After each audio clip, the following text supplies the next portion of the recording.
हे भगवान, अब ये चाय पत्ती कहाँ रख दी इसने। एक चीज जगह पर नहीं मिलती कभी। ये देखो, बर्तन भी ऐसे ही रखे हैं। लाओ पहले इन्हें ही लगाओ। अरे भगवान, बस भी करो। सुबह सुबह इतना शोर क्यों मचा रही हो भाई? बच्चे सो रहे हैं तो सोने दो ना उन्हें। हाँ हाँ, उनकी नींद क्यों खराब करोगे आप? आपको तो मेरी नींद से ही दुश्मनी है। सुबह 5 बजे नहीं कि बस चाय का कप हाथ में चाहिए। ओहो, तुम तो ऐसे भड़क रही हो जैसे आज पहली बार सुबह की चाय मांगी हो मैंने। शादी को 40 साल हो गए हमारे, और तब से लेकर आज तक हर रोज सुबह की पहली चाय तुम ही तो बनाती हो मेरे लिए। अरे फिर आज क्यों इतना बिफर रही हो? क्योंकि अब ये मेरा काम नहीं है। मेरी बहू आराम से कंबल तान कर सो रही है और मैं यहाँ उसकी रसोई में चूछ रही हूँ। कल रात को ही बोल दिया था उसे मैंने कि बहू, हम लोगों की पहली चाय सुबह 5 बजे होती है, लेकिन देख लो 5:15 हो गए हैं। मजाल है जो कमरे से बाहर भी निकली हो। ओहो सरस्वती, है तुम इतना क्यों परेशान हो रही हो? चलो ऐसा करते हैं, सोसाइटी के बाहर जो चाय की टपरी है, चलो आज वहीं पीते हैं सुबह की चाय। इसी बहाने थोड़ा टहलना भी हो जाएगा। हाँ हाँ ठीक है, चलो चलते ही हैं। यहाँ तो सुबह की चाय मिलने से रही।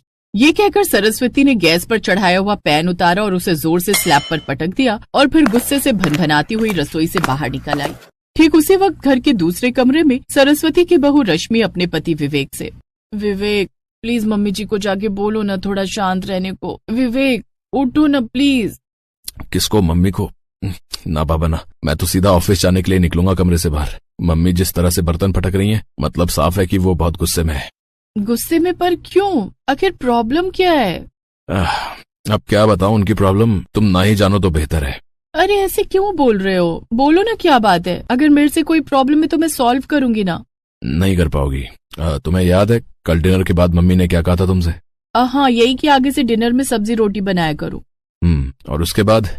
उसके बाद अरे हाँ, वो अपना और पापा जी का पूरे दिन का शेड्यूल बताने लगी थी। सुबह 4:30 बजे मॉर्निंग वॉक, उसके बाद चाय और फिर।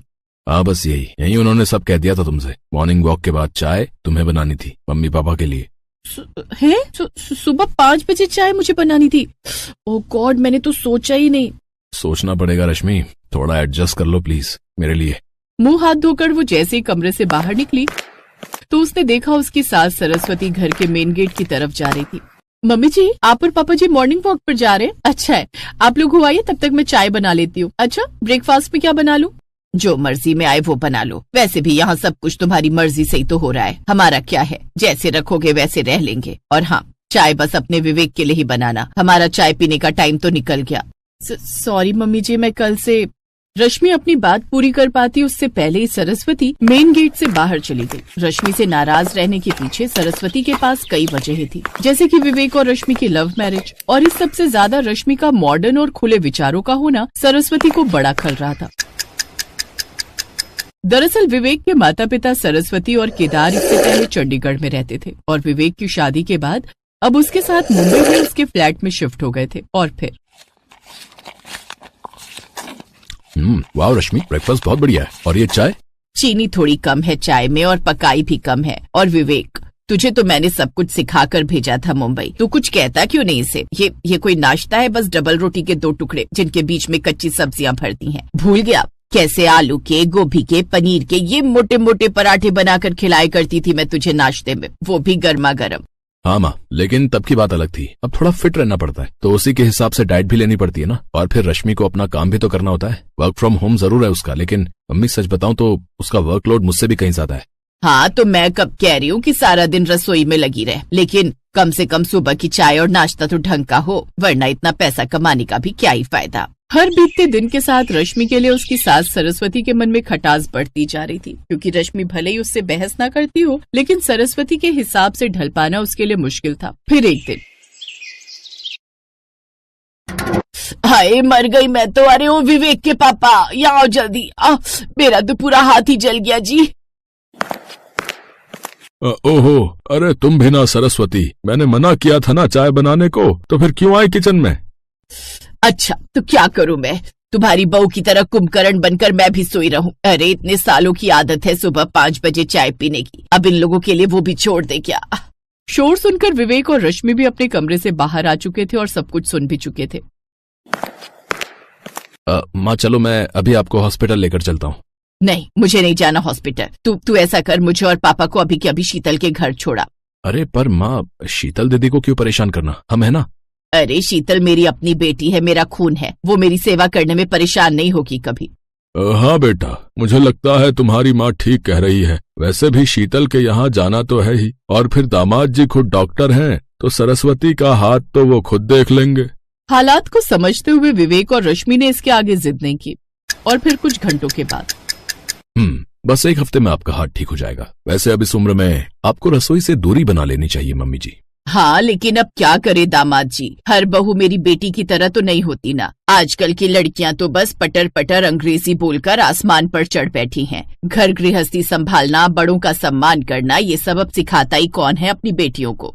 रश्मि को बातें सुनाने का एक भी मौका सरस्वती खाली नहीं जाने देती थी, और अब तो वो अपनी बेटी शीतल के घर में थी। विवेक और रश्मि कुछ देर बाद वापस अपने घर आ गए, और फिर शीतल बेटा 5 बज गए हैं, अब दामाद जी के लिए चाय नहीं बनानी? अरे नहीं मम्मी, ये तो चाय पीते ही नहीं, आप भूल गई क्या? और मैंने भी पिछले कुछ महीनों से चाय पीना छोड़ दिया है। सच में एसिडिटी की प्रॉब्लम बिल्कुल ठीक हो गई है तब से। अच्छा, ये तो बड़ी अच्छी बात है, पर बेटा अब मैं और तेरे पापा तो। अरे हाँ, पापा कहाँ हैं? उन्हें भी यहीं बुला लो ना आप, वो आरुष को संभाल लेंगे, तो मैं जरा पार्लर हो आती हूँ। पार्लर इस वक्त? फिर रात का खाना?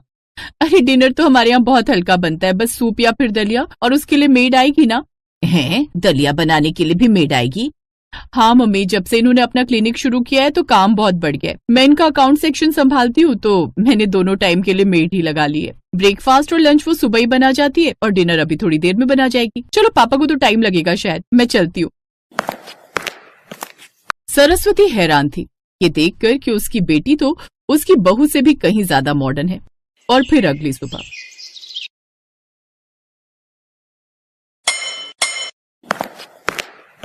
मम्मी, आप इतनी रात को क्या कर रही हो किचन में? बर्तन क्यों पटक रही हो?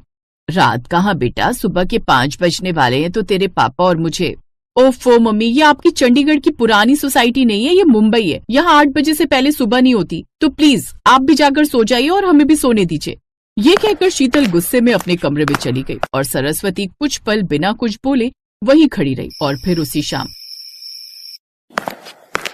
मम्मी पापा आप लोग तो कुछ दिन रुकने वाले थे ना मेरे पास, फिर आज ही क्यों जा रहे हो? जी हाँ चलिए ना, पहले ही बहुत देर हो गई है। सरस्वती और केदार सिर्फ एक दिन में ही विवेक और रश्मि के पास वापस लौट आए थे, और फिर रात को सोने से पहले। मम्मी जी, आई नो कि मेरे कुछ तौर तरीके आपको पसंद नहीं, लेकिन प्लीज आप मुझसे नाराज मत होइए। मैं वादा करती हूँ मैं खुद को बदल दूंगी। मैं कल से हर रोज सुबह जल्दी उठ जाऊंगी, और ठीक 5 बजे सुबह। नहीं बेटा, बदलना तो उसे चाहिए जो गलत हो, और वो मैं हूँ जिसे अपनी सोच बदलनी चाहिए। ये कहकर सरस्वती ने रश्मि को गले से लगा लिया। सरस्वती का मन अब